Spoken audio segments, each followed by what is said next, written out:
కొంపంటుకుపోతుంది. ఇది ఒక సంభాషణా చాతుర్యం. కాబట్టి భవాన్ మీరును, భీష్మశ్చ, నిజానికి భీష్ముడి పేరు చెప్పి తర్వాత వీరి పేరు చెప్పాలి, ఎందుకంటే భీష్ముడి సైన్యాధ్యక్షుడు. కానీ వచ్చి ద్రోణాచార్యుడి ముందు మాట్లాడుతున్నాడు కాబట్టి మీరును, భీష్మాచార్యుల వారును, కర్ణశ్చ, వీళ్ళిద్దరికంటే కర్ణుడి పట్లే తన యొక్క ప్రాముఖ్యత. కర్ణుడు ఒక్కడు చాలు మొత్తం పాండవుల్ని ఒక్క రోజులో నశింపచేసి నాకు రాజ్యం కట్టబెట్టగలడు అని పలుమార్లు సభలో అని ఉన్నాడు. కానీ ఇప్పుడు మర్యాద రీత్యా పెద్దలు ఇద్దరి పేర్లు చెప్పి తర్వాత కర్ణశ్చ.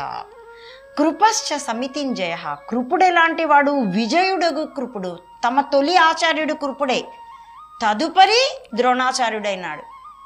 కృపాచార్యుడి యొక్క సోదరి కృపి ద్రోణుడి భార్య. కాబట్టి కృపాచార్యుడు ఎటువంటి వాడు? విజయుడగు కృపాచార్యుడును. తర్వాత అశ్వత్థామ, ద్రోణాచార్యుడి యొక్క చిరంజీవి అయినటువంటి పుత్రుడు. ఇతడు చిరంజీవి.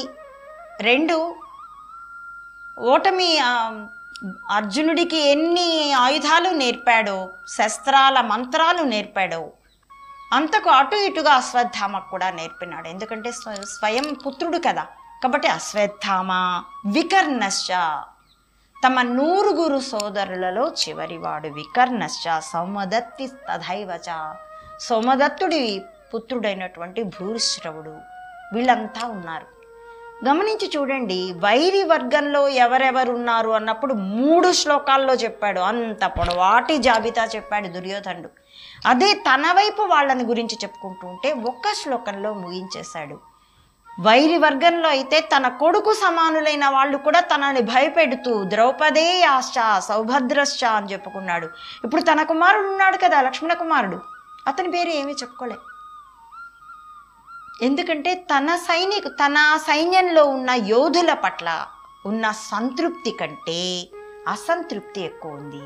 వైరి సైన్యంలో ఉన్నటువంటి నాయకుల పట్ల భయం ఎక్కువ ఉంది. అది ఇప్పుడు దుర్యోధనుడు ఉన్నటువంటి మానసిక స్థితి.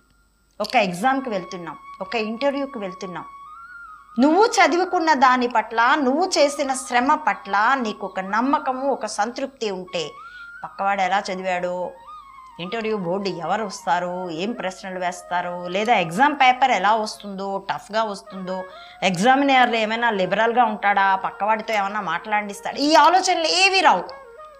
అవి లేనప్పుడు ఇవన్నీ ఆలోచనలు వస్తాయి.